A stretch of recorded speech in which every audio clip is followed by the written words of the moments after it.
that led to the white supremacist rally in Charlottesville in 2017. And Facebook gets away with it because you're the Hey, how's it going, everybody? There's no competition. Just watching old Zuckerberg over here talk. Misinformation to spread. He's such a fucking idiot. Frankly, I believe it strikes at the very heart of American democracy. And with that, I now recognize the gentleman from Florida, Mr. Gates, for 5 minutes. Thank you, Mr. Chairman. Mr. Pyke, in 2016, there was an internal meeting. You attended that meeting along with Sergey Brin. A video of that meeting was leaked to Breitbart, and at the meeting, top Google executives, including Kent Walker, lamented Trump's victory. They compared Trump voters to extremists, and it was discussed that there was an intent to make the Trump win a blip in the populist movement in American history. Now, I know you've testified today in response to my questions and Mr. Jordan's questions that you don't intend this time to engage in electioneering on behalf of the former vice president. But given the video evidence of senior members of your team in your presence saying that they had the intent to make the Trump victory a blip, why should we believe that testimony today? Congressman, we do not have a view on, we respect the democratic process. We are deeply committed to it. As a company, we take pride in the information we provide to help people participate in free elections. And we are deeply committed to it, as I said to Congressman Jordan as well. Do you remember that meeting? 2016 that you attended? Yes, I do.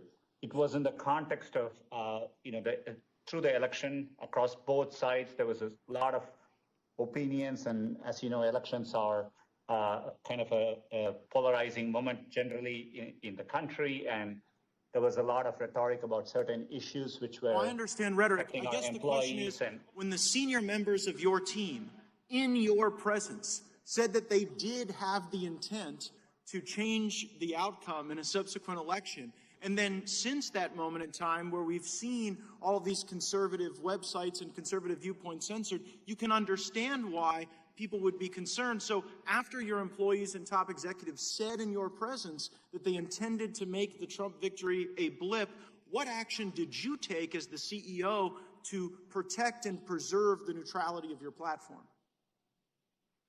Congressman, no one had a view on ever interfering with elections or so on. But what I can tell you here, about 2 years ago, we announced new community guidelines for within Google. Clear that employees can obviously are free to have their political views, but none of that they shouldn't bring that as they work on any of our products.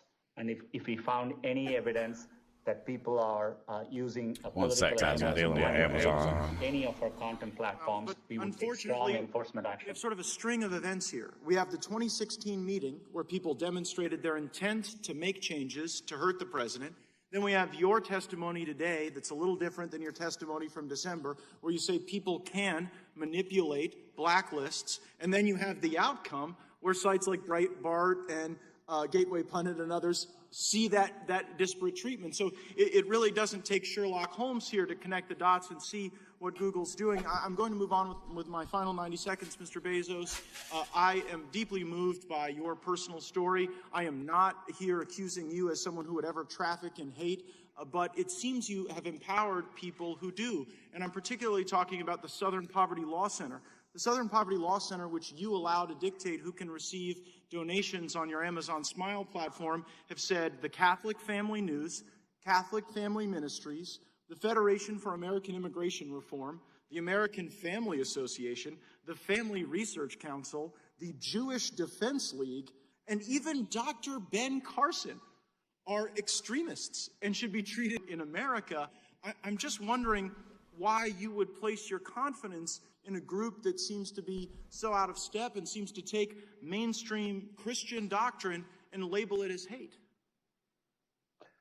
Sir, it's a good question. We have, for those of you who don't know what Amazon Smile is, it's a program that allows customers to designate a certain fraction of their purchases to go to charity that we then pay for. and they can select from any one of millions of charities. And we use the Southern Poverty Law Center data to say which charities are extremist organizations. We also use the U.S. Foreign Asset Office to do the same thing. But Those why? two together. Since they're calling the Catholics and these Jewish groups hateful groups, why would you trust them? Sir, I'm going to acknowledge this is an imperfect system, and No doubt. I would love suggestions on better or additional sources. My suggestion would be a divorce from the SPLC, and I see that I'm out of time, and I yield back. The gentleman yields back. I now recognize the chair. I recognize the gentleman from Georgia, Mr. Johnson. Thank you, Mr. Chair. I really hope that shit don't have Facebook coronavirus. is dominant not just in the social media market, but also in its digital surveillance capabilities. In 2012, Facebook had several tools that allowed it to If coronavirus is even real, who knows? trackers, Facebook's like button, Facebook login, and a series of application programming interfaces or APIs. Mr. Zuckerberg, these tools provide insight.